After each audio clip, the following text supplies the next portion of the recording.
When you first put a slide on your finger, did you feel stuck? I definitely did. I thought that I was supposed to play these big wild sounds with flashy licks all over the fretboard, sliding up and down the strings. I just thought that's what was supposed to happen, but for me, it was just a mess. It was a mess of a sound, and it was front and center whenever I tried to play something melodic. But I got good news, especially for beginner slide players. You can use the slide to say a lot with just a few notes. Creating soulful slide melodies doesn't require a lot of flash. In fact, you can play expressive slide solos over pretty much any chord progression using just a few carefully chosen notes. I'm going to show you exactly how to do that in the next few minutes, so grab your slide and let's get started. Let's start with the foundation of melodic slide playing using chord tones. Here's an example progression that sounds like something you might encounter in a jam, and it needs a little slide solo.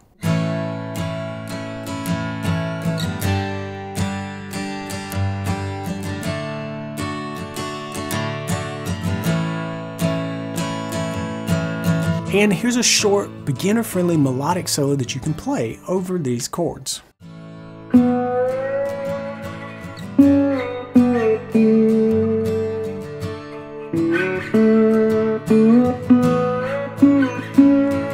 I'll break this solo down for you and help you get this under your slide. Plus, I'm going to throw in a few tricks that we're going to tackle later in another 4-bar solo over this same progression. But for now, what comes to mind when you hear these parts?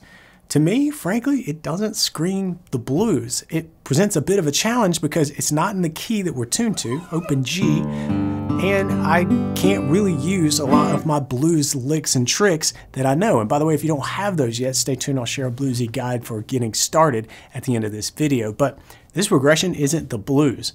I think of it as in the key of A with a flat 7 major chord, G, but we can ignore the key for this lesson really and just focus on the chord tones. So now let's take a minute and map out the chord tones of A, G, and D. Those are the only 3 chords we're using here, and we're going to do it just focusing on strings 4, 3, and 2. So to find an A here, we've got a couple of options, but let's start with the A note on the 4th string at the 7th fret, the C sharp, that's the major 3rd, here at the 6th fret of the 3rd string, and then 5th fret of the 2nd string for the E. So we have A, C sharp, and E. Those notes are the notes of the A major triad. And if we have those, we can easily change into G just by moving this little shape down 2 frets. So there's the G, the B, and the D.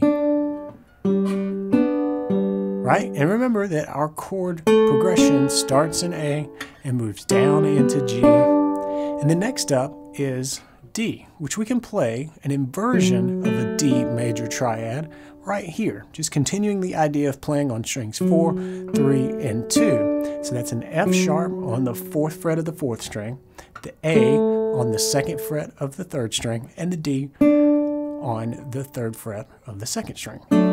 So now we have the 3 chords, and we could play an A here as well for another option, just barring at the 2nd fret. Not that we're going to be barring, but these are where the notes are located. So now we've got 2 options for A, here and here. Of course, we've got our G and our D as well. All right, now let's just play through those notes, and we're going to really try to hit all of the notes of each of these chord shapes and just connect the positions on the fretboard. We're not worried about being musical yet. We just want to get a feel for where the notes are.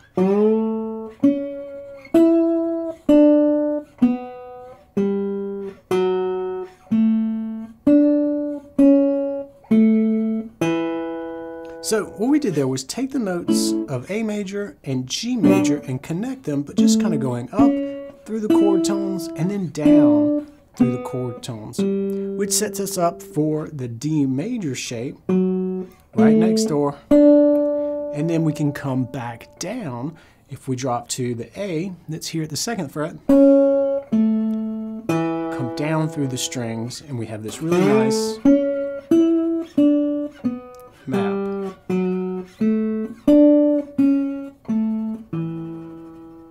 now I'm going to connect these shapes, but be a little bit more melodic about it and not sound like we're practicing arpeggios here. I'm just going to try to connect different chord tones, and I'll try to move along one string to connect things so that it flows together.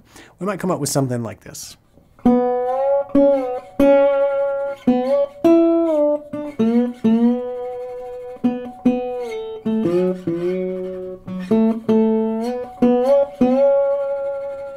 So here again, I'm just connecting these three shapes on the fretboard, just with a little more melodic intent. I'm not playing any note outside the ones that we just covered. I think us guitar players just feel like we need to move around a ton to play something good, but you can play something simple and tasteful. And yes, you can add other tones and add more colors to your solo, but in the beginning, start with simple. It sounds good. So take a second to map out the chord tones in your mind and focus on connecting them as the chords change. Pause right here and just try to play a simple line of your own that connects an A major chord to a G major chord. And you'll know that you've got this down when you can play a solo or a few lines and just feel like the chords are changing, even when there are no chords being played. But there's a little more to it than just playing the notes. When you're playing slide, we can add so much expression to the notes with just a few techniques. Let's take a look. Notice how I'm keeping the slide parallel to the frets for good intonation. I'm using just the right amount of pressure, the Goldilocks pressure, not too little and not too much. This is how we connect the tones with a good, clear sound that we're looking for.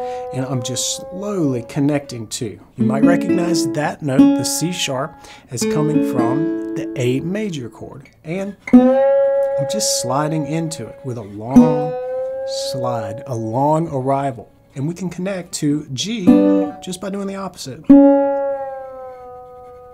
And really feel that journey just by slowing things down. It's a great, great move.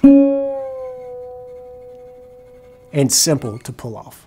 All right, so now we're gonna pair that with some shorter slides that can really pack a punch and make a statement with a single note. Let's listen.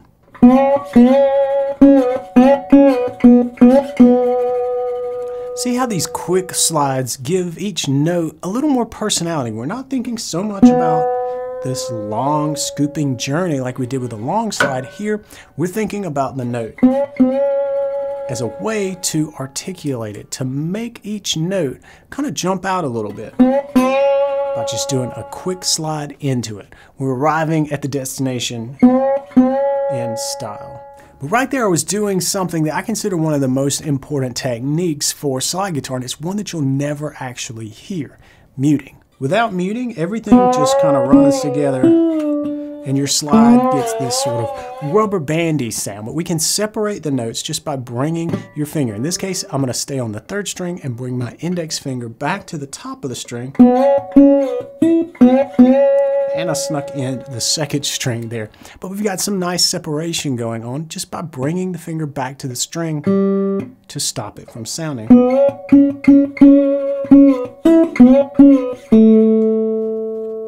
So we get those connected slide sounds when we want them. And when we pair those short slides with a bit of muting, and then put some muting in with no slides, we start to craft an expressive sound. And speaking of expressive, we've got one more technique that we've got to add to really bring things out, put a nice finish on some of those arrival points.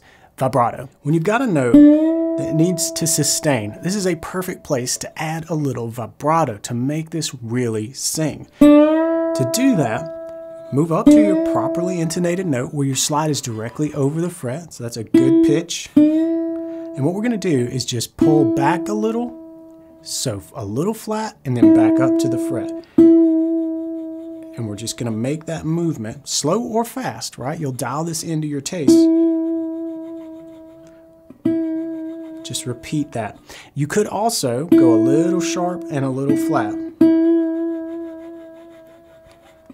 To me, especially in the melodic sense, I like staying at or behind the fret. It just sounds really good. You can dial in how fast you do this or how slow.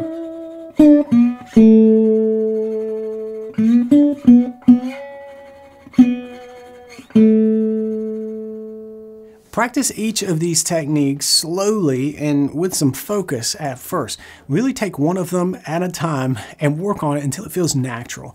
The key is control and maintaining a good, clear tone. No buzzing, no fret bumping. These simple additions, though, they're going to help your playing sound more vocal and expressive. But what we're going to work on next is the special sauce. This gets fun. It'll make your parts interesting and even more alive. So let's dig in. All right, now we're ready to add just a touch of that blues attitude to our melodic playing, because sometimes the more memorable moments come from stepping outside of those safe chord tones.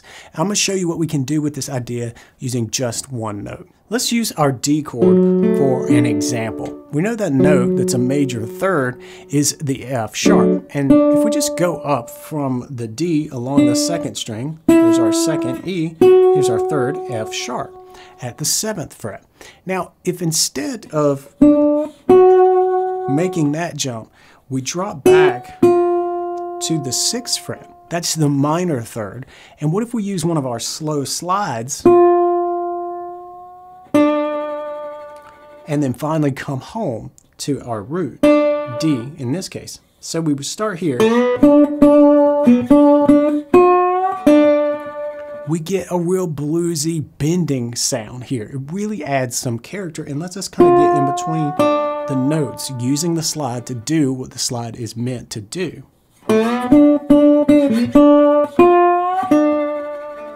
Now you can dial in how slow or fast that bend is, but it's really nice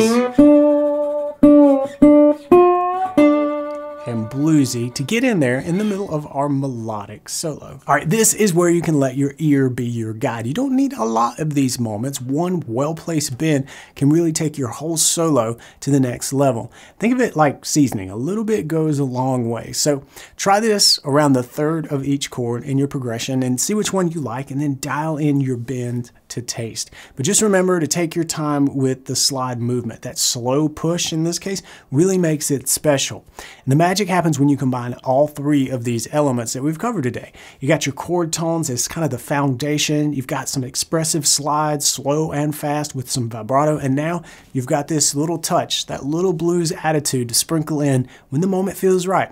So let me play through the whole progression one more time, and I'm going to put it all together, including this little blues bend over the D chord. Keep an eye out for that.